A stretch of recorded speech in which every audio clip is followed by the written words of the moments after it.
जय कार्ड सिद्ध। आजकल हम देखते हैं अनेक मठाधिपति बन गए हैं, अनेक कथावाचक बन गए हैं, अनेक प्रवचनकार बन गए हैं। तो उन्हें सबको आत्मज्ञान हो गया क्या, प्राप्त हो गया क्या? क्या समझ सकते हैं हम?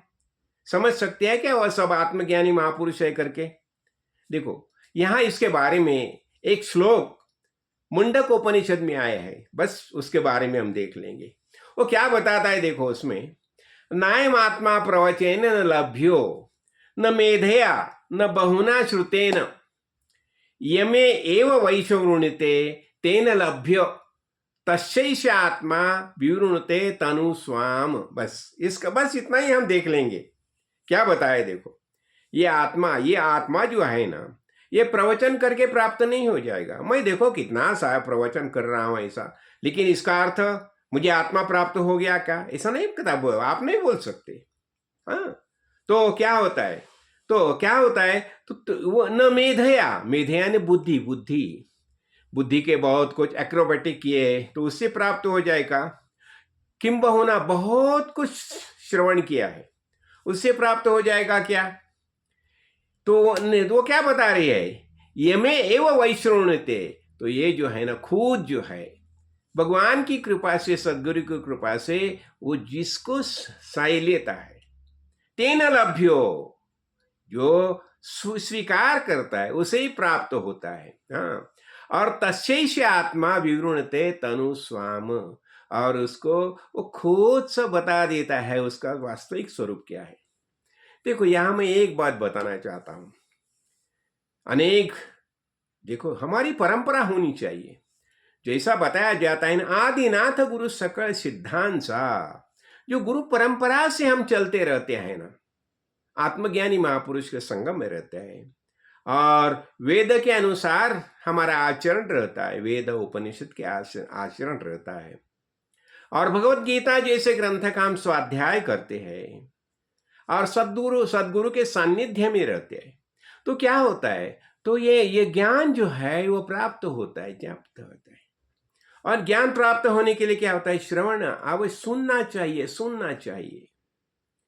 तो ये श्रवण होना चाहिए, सुनना चाहिए, फिर उसके ऊपर श्रवण, उसका मनन होना चाहिए। अरे मैंने ऐसा ऐसा सुना है, भगवान ऐसा है, ऐसा है, ये हमारे अंदर ही बैठा है, वो कहाँ दूर नहीं है।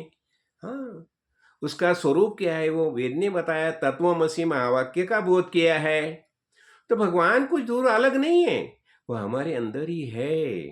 जैसा अभी हम ये महापुरुष के सुनते हैं, जैसे हमारे काड़े सिद्धेश्वर महाराज बताते थे ना, अरे भगवान कहाँ है? तुम हरेक के अंदर भगवान ही मौजूद है। इतना नहीं, जिस सुख के लिए तुम प्रयास कर रहे हो वह सुख तुम्हारे पास है। इतना ही नहीं, तुम खुद सुख रूप ही हो, ऐसा बताते थे। तुम खुद सुख रूप ही हो। बस समझने की चेष्टा करो, समझने की चेष्टा करो। तो इसके लिए गुरु का आदेश जैसा होना चाहिए, जैसा गुरु ने जैसा बताया, जैसा समझाया, वैसा हमारा आचरण होना चाहिए। हमारी संप्रदाय परंपरा रहती है। देखो, हम ही अभी काड़े सिद्धेश्वर महाराज की संप्रदाय परंपरा है ना, तो सुबह उठ के हम काकड़ा आरती करते हैं, कुछ हम दासबोध का वाचन करते हैं, फिर मनाचे श्लोक उसका पठन करते हैं। फिर बाद में उसके ऊपर हमारी चर्चा होती है, हम चिंतन करते हैं, फिर उन्होंने जैसा बताया उसके वैसे ध्यान धारणा करते हैं। देखो, ये ध्यान धारणा का खास कारण क्या होता है मालूम है? हमारा मन जो है ना अनेकाग्र होता है, अनेकाग्र होता है। तो अनेकाग्र मन को एकाग्र करना चाहिए, और अनेकाग्र मन को एकाग्र करने के लिए ध्यान धारणा आवश्यक होती है। देखो, ये सब बातें जो है ना, ये साधन है, साधन है, यानी ज्ञान प्राप्ति के साधन है। यानी हम ज्ञान प्राप्त करने के लिए एलिजिबल होते हैं, ऐसा हो जाता है। और साधन, और फिर षट संपत्ति प्राप्त हो जाती है हमें। ये सब बातें जब हम करते हैं तो यानी षट संपत्ति में क्या आता है? फिर विवेक आता है, वैराग्य आता है। हाँ, विवेक, वैराग्य, मुमुक्षुत्व। हाँ, षट संपत्ति में शम, दम, उपरति, तितिक्षा, श्रद्धा, समाधान, ये सब बातें आती है। तो हमें ज्ञान प्राप्त करना होगा तो क्या करना चाहिए? सदगुरु को शरण आना चाहिए और उनके आदेश के अनुसार कार्य करना चाहिए, बस हो गया काम। और यही यही संभव है ना। हम जब ये निवृत्त होते हैं तो ये मनुष्य देह का कार्य जो है आत्मज्ञान प्राप्ति, वो हमें करना ही चाहिए, करना ही चाहिए। जय काड सिद्ध, जय